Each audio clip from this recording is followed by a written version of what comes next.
there is in it, in that hadith, one night that is better than 1,000 months. 1,000 months. Imagine, if you calculate it, so only one night. So I should not miss it. If I work hard, as the Prophet ﷺ used to tight his waist, that means metaphorically working hard. Shadd al-mi'zar. That means metaphorically he's working hard during the last 10 nights. And this is the reward, that one night is equivalent to 1,000 months. So why should I miss this? Why should I miss this? This is very important. He who's denied its goodness is truly deprived of goodness. If you are deprived of this goodness of this night, that means you didn't pray that night, or you are not in the masjid that night, then you are a loser. You lost a lot of things.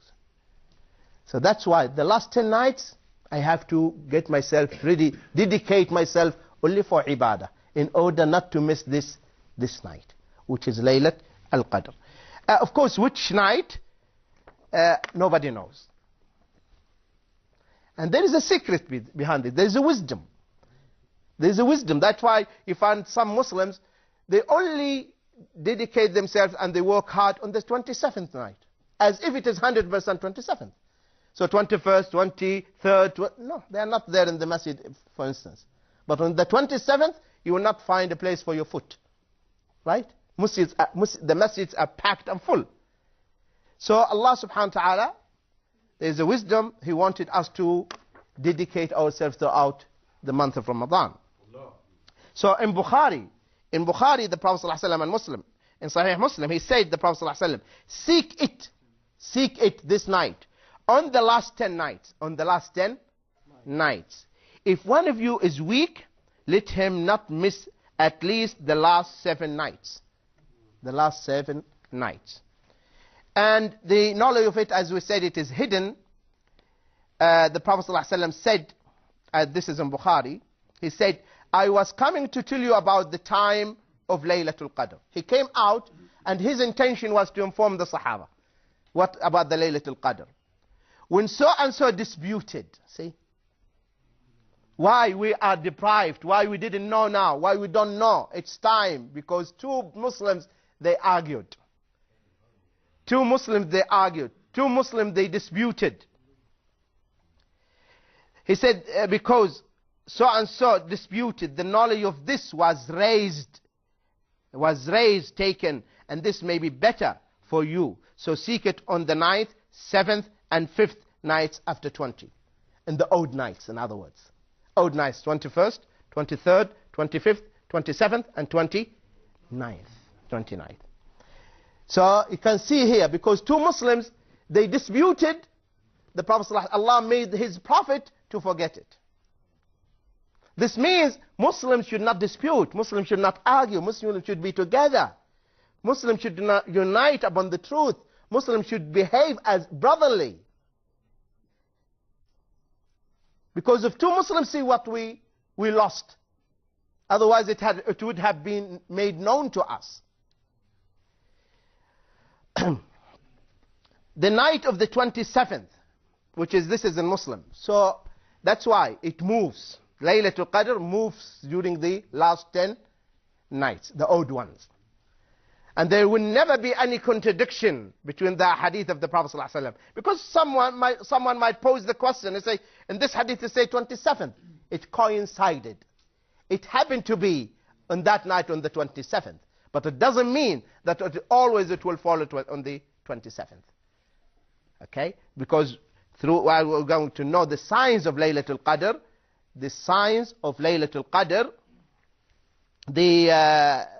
which the Prophet ﷺ mentioned, we are going to mention them. He said, on the morning of the following Laylatul Qadr, the sun rises without rays. The sun rises without rays. Normally the sun in the morning when it rises, there will be rays.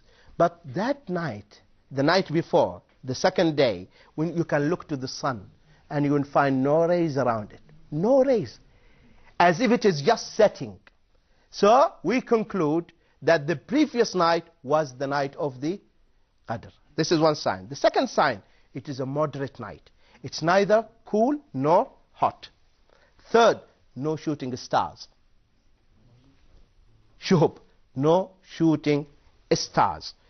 And we conclude, inshallah, with the hadith of the Prophet ﷺ, the dua, which he taught to Aisha, Allahumma innaka afuun, tuhibbul afwa, fa'fu anni. This is what we should repeat through the night of the Qadr, inshallah, or the last 10 nights. May Allah accept our deeds and your deeds, inshallah, and help us, inshallah, not to miss Laylatul Qadr.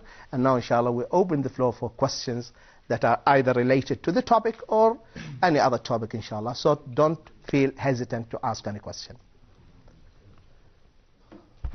Bismillah ar-Rahman ar-Rahim.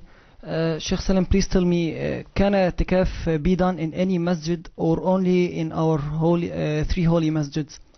Okay, this is a good question because it is a controversial issue all the time. First of all, Allah subhanahu wa ta'ala said, وَلَا تُبَاشِرُوهُنَّ وَأَنْتُمْ عَاكِفُونَ فِي الْمَسَاجِدِ. So he said al-masajid. So here this word al-masajid is generic term. Am. It's general. It can be applied to any masjid. It can be applied to any masjid. But there is a hadith, which is authentic hadith. The Prophet ﷺ said, there is no i'tikaf except in the three mosques. لا اعتكاف إلا في المساجد الثلاثة. So what does it mean? The scholar, they say the hadith is correct, and there will never be contradiction between Quran and hadith. Put this in mind. So what does it mean? It means, the scholar, they say, yes, the i'tikaf in the three masjids is the best. And the reward will be the highest reward you will achieve.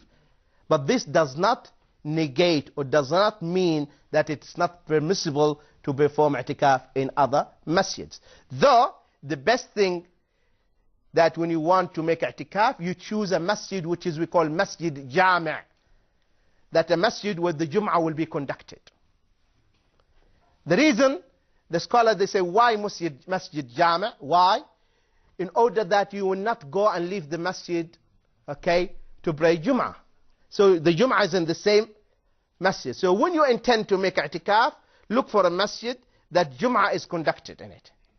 So that you will not be you will not feel the necessity, will not be compelled to leave the masjid and go to pray the Jum'ah in another masjid. That's it. So this is something recommended and something mustahab, inshallah. Yes.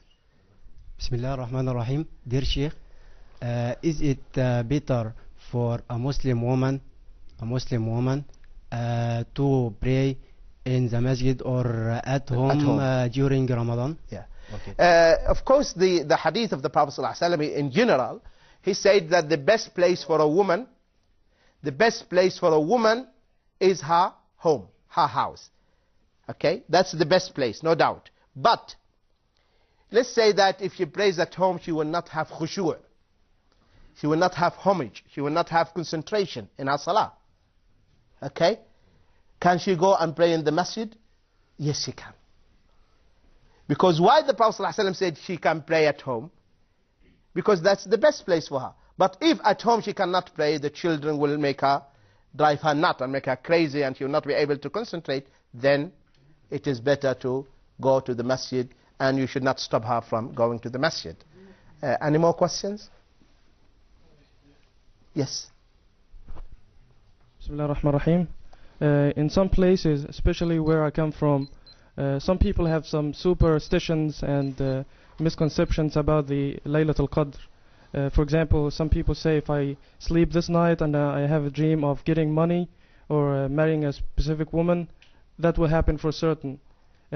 What's your opinion about these misconceptions and superstitions? Yeah, these are fairy tales. These are fairy tales. People, they think, and people, they also say that we see the Khidr on the night of Qadr. And if you see the Khidr, and you can ask him whatever you like. And of course, by the way, the Khidr had already died and passed away.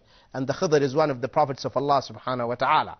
And had the Khidr been alive, he would have come and give the bay'ah and the pledge to the Prophet sallallahu alaihi wasallam.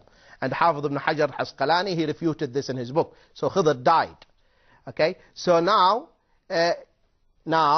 the issue is that these superstitions or superstitious beliefs we have to get rid. And the only way to get rid of these is by learning the sunnah of the Prophet ﷺ. May Allah accept our deeds and yours. May Allah increase our knowledge in His deen. Ameen. Ameen. Assalamu alaikum wa rahmatullahi wa barakatuh.